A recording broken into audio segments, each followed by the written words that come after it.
वक्फ संशोधन विधेयक 2025 अब एक नए कानून के रूप में अस्तित्व में आ गया है। संसद के दोनों सदनों में पारित होने के बाद राष्ट्रपति द्रौपदी मुर्मू ने शनिवार देर रात इस विधेयक को अपनी मंजूरी दे दी, जिससे इसे कानून बनाने की अंतिम औपचारिकता भी पूरी हो गई और आखिरकार वक्फ संशोधन विधेयक देश का नया कानून बन गया। राष्ट्रपति मुर्मू ने मुस्लिम वक्फ निरसन विधेयक 2025 को भी अपनी मंजूरी दे दी है। इस संबंध में केंद्र की नरेंद्र मोदी सरकार द्वारा जारी एक अधिसूचना में कहा गया है कि संसद द्वारा पारित वक्फ संशोधन अधिनियम 2025 को राष्ट्रपति की मंजूरी मिल गई है। All India Muslim women personal law board की अध्यक्ष शाहिस्ता अंबर और उत्तराखंड वक्फ के अध्यक्ष शादाब शम्स ने इसका स्वागत किया है। उन्होंने कहा कि कुछ लोग वक्फ की जमीनों का अच्छा उपयोग कर रहे हैं, शिक्षा केंद्र और मदरसे खोले जा रहे हैं, लेकिन वक्फ विभाग को जितना काम करना चाहिए वो ईमानदारी से नहीं किया गया। जमीनों की लूटपाट होती रही और सही उद्देश्य पूरा नहीं हुआ। इसलिए हम सरकार से उम्मीद और अनुरोध करते हैं कि उन्होंने जो अधिनियम संशोधित करके लाया है उसमें ईमानदारी और पारदर्शिता से वक्फ की जमीनों का उपयोग समाज के दबे कुचले लोगों के लिए आश्रय गृह,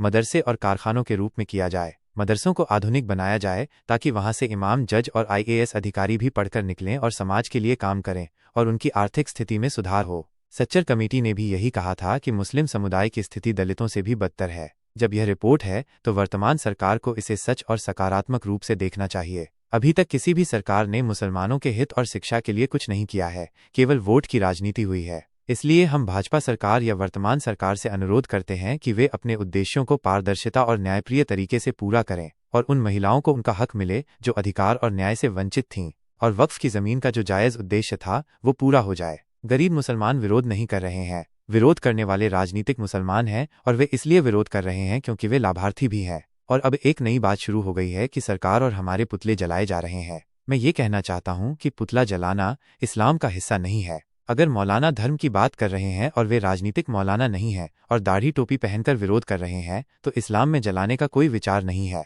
तो वे कैसे जला रहे हैं? क्या इस्लाम ने जलाना सिखाया है? क्या अरब में जलाया जाता है? क्या मुसलमान जलाते हैं?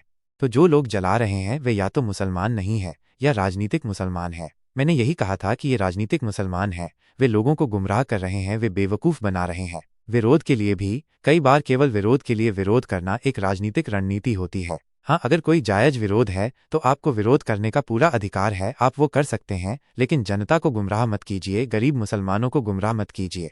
गरीब मुसलमान अब समझ रहे हैं कि ये लड़ाई उनकी है और उनकी लड़ाई उन पूंजीवादी मुसलमानों से है, उन वक्फ माफियाओं से है जो वक्फ पर अतिक्रमण करते हैं, उन वक्फ लाभार्थियों से है जो वक्फ को अपने तक सीमित रखना चाहते हैं और उसे गरीबों तक पहुंचने नहीं देना चाहते। जो लोग गरीब मुसलमानों के साथ छुआछूत करते हैं वे आज कह रहे हैं कि मुसलमान एकजुट हो जाओ।